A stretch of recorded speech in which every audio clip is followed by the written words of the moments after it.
கடலூர் அருகே முறையான திட்டமிடல் இல்லாமல் அமைக்கப்பட்ட மழைநீர் வடிகால் பாலத்தால் மழைநீர் வெளியேற முடியாமல் விளைநிலங்களில் தேங்கி சுமார் 350 ஏக்கர் நெற்பயிர்கள் நீரில் மூழ்கின. காட்டுமன்னார்கோவில் அருகே வட்டத்தூர் கிராமத்தில் விக்கிரவாண்டி தஞ்சை 4 வழிச்சாலையில் முறையாக திட்டமிடல் இல்லாமல் மழைநீர் வடிகால் பாலம் அமைக்கப்பட்டுள்ளது. இதனால் விளைநிலங்களில் மழைநீர் தேங்கி சுமார் 350 ஏக்கரில் பயிரிடப்பட்டிருந்த நெற்பயிர்கள் சேதமடைந்துள்ளதாக விவசாயிகள் வேதனை தெரிவித்துள்ளனர். எனவே தங்கள் பகுதியில் உள்ள ஓடையை விடிய அரசு முறையாக தூர்வாரினால் மட்டுமே விளைநிலங்களில் மழைநீர் தேங்காது என வலியுறுத்திய விவசாயிகள் சேதமடைந்த நெற்பயிர்களுக்கு உரிய இழப்பீடு வழங்க வேண்டும் எனவும் கோரிக்கை விடுத்துள்ளனர்.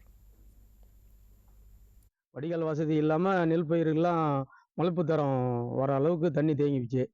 4 வழிச்சாலையில் ஒரு பாலம் ஒன்று வடிகால் பாலம் கட்டினது சீரமைப்பு அவங்களுக்கு குறைபாடு என்னவோ அதுபடி செஞ்சு பாலம்லாம் இடிக்கவும் கட்டவும் இந்த மாதிரி அது தூர் வராமல் தண்ணி தேங்கி போய் விவசாயிகள் வாழ்வாதாரமே இழந்து போய் நிற்கிற அளவுக்கு இப்போ நாங்கள் நிலைமை ஆளாயிட்டோம்.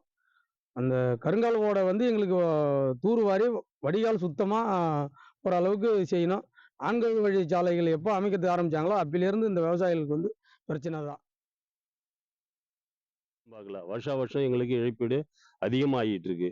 இதை நீங்கள் கவனத்துக்கு செலுத்தி இந்த மதுவையும் கொஞ்சம் தூக்கி கொடுத்து இந்த வாய்க்காலை சீரமைச்சு எங்களுக்கு கொஞ்சம் விவசாயத்தை வாழ வைக்குமாறு ரொம்ப தாழ்மையுடன் கேட்டுக்கொள்கிறேன். ஒரு நாள் மழை பெஞ்சா கூட எங்கள் ஊர் தாங்காது. காரணம் வடிகால் வசதி இல்லை.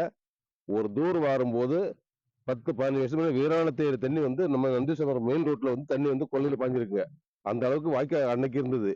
இன்னைக்கு என்ன பண்ணுறீங்கன்னாக்கா எல்லாம் அடைச்சி போயிருக்குதுங்க. யாருமே சொல்ற மாதிரி அந்த தூரம் இங்கேருந்து போனா கூட தண்ணி வடிகால் இருந்தாலும் இங்கேருந்து வடியாது.